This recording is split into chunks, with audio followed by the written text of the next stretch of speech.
नमस्कार, मी जाई माझ्या किचनमध्ये तुमच्या सगळ्यांचं स्वागत करते। आज जे दोन पदार्थ आपण बनवणार आहोत ते अगदी सोपे, घरच्या घरी जे आपलं साधं सरळ सोपं सामान असतं त्याच्यापासून बनवता येणार आहे। रेसिपीची नावं आहेत दाल फ्राय आणि त्याच्याबरोबर खाण्यासाठी वाटाण्याचा पुलाव किंवा ग्रीन पी पुलाव। तर चला चालू करूया।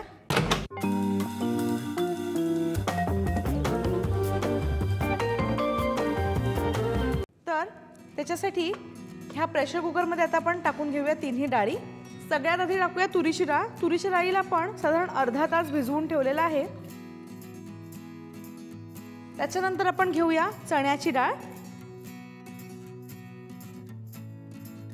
आणि त्याचबरोबर थोडीशी मुगाची डाळ।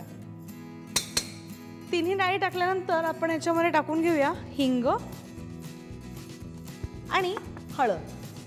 त्याचबरोबर आपण ह्याच्यामध्ये टाकूया पाणी। ह्याला व्यवस्थित मिक्स करूया आणि प्रेशर कुकरचं झाकण लावून 4 ते 5 शिट्या होईपर्यंत शिजवून घेऊया। जोपर्यंत आपल्या डाळी शिजतायत तोपर्यंत आपण हा जो ग्रीन पी पुलाव आहे किंवा हिरव्या वाटाण्याचा पुलाव आहे तो बनवून घेऊया। त्याच्यासाठी एका नॉनस्टिक भांड्यामध्ये आपण गरम करूया तूप आणि तुपामध्ये आपण आता टाकून घेऊया जिरे। जिऱ्याचा छान वास आलेला आहे। आता ह्याच्यामध्ये आपण घालून घेऊया लवंग, त्याचबरोबर काळी मिरी आणि याला छान परतून घेऊया। मसाले परतून झाले की ह्याच्यामध्ये आपण हा जो भिजवलेला तांदूळ आहे तो घालून घेऊया। याला व्यवस्थित असं परतून घ्यायचं आहे। आता जर तुम्हाला या फोडणीमध्ये कांदा घालायचा असेल तर तो पण तुम्ही घालू शकता, पण मला पुलावमध्ये कांदा फारसा आवडत नाही त्याच्यामुळे मी घातलेला नाही आहे। भाताला मिक्स केलं छान की आता ह्याच्यामध्ये आपल्याकडे हे जे वाटाणे आहेत ते आपण घालून घेऊया। वाटाणे टाकल्यानंतर ह्याच्यामध्ये आपण घालूया मीठ आणि जेवढा तांदूळ घेतला असेल त्याच्या दुप्पट पाणी। मी इकडे 1.5 कप भिजवलेले तांदूळ घेतलेले आहेत, म्हणजे आता मी ह्याच्यामध्ये घालणार आहे 3 कप पाणी।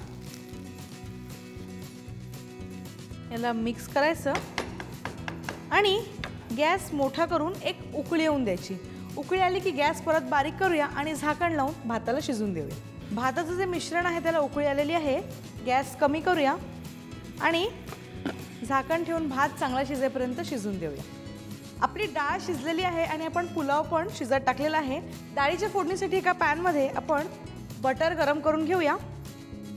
बटर थोडं गरम झालं की त्याच्यामध्ये टाकून घेऊया जिरे आणि जिऱ्याचा छान वास आला की ह्याच्यामध्ये आपण बारीक चिरलेलं आलं आणि लसूण टाकून घेणार आहोत आणि त्याला पण छान परतून घेणार आहोत।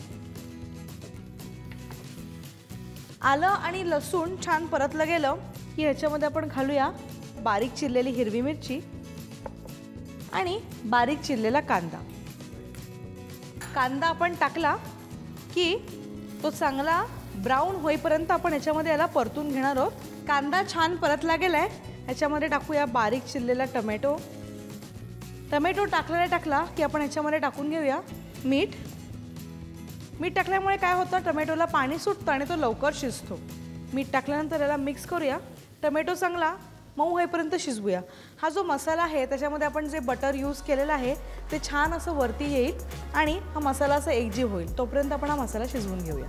आपला टोमॅटो आता शिजलेला आहे, ह्याच्यामध्ये आपण घालूया लाल तिखट आणि गरम मसाल्याची पावडर। त्याचप्रमाणे ह्याच्यामध्ये आपण घालून घेऊया मीठ। मीठ आता मी एकदम थोडं घातलं आहे कारण आपण डाळ शिजवताना मीठ घातलेलं नाही आहे, त्याच्यामुळे अगदी थोडंच मीठ मी घालून घेतलेलं आहे। आणि या फोडणीतच मी घालणार आहे कोथिंबीर, म्हणजे कोथिंबीरीचा छान एक वास या डाळीला येतो। मिक्स करून घेऊया आणि या फोडणीमध्ये आपण जी शिजवलेली डाळ आहे ती घालून घेऊया। जर तुम्ही रेस्टॉरंटमध्ये दाल फ्राय खाल्ली असेल तर ती थोडीशी घट्टच असते, त्यामुळे डाळींचं मिश्रण घातलं की आपण ह्याला मिक्स करूया आणि 4 ते 5 मिनिटं शिजवून देऊया। आपली आता डाळ ऑलमोस्ट होत आलेली आहे। याच्यामध्ये आपण घालूया अजून थोडंसं बटर आणि लिंबाचा रस।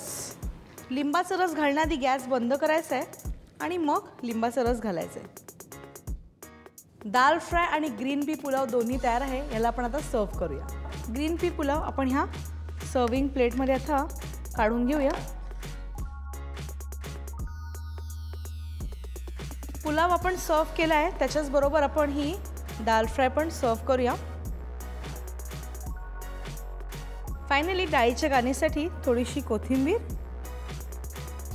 दाल फ्राय आणि ग्रीन पी पुलाव दोन्ही अगदी सोप्या रेसिपीज. रेसिपी आवडली असेल तर लाईक करा आणि सबस्क्राईब करायला विसरू नका.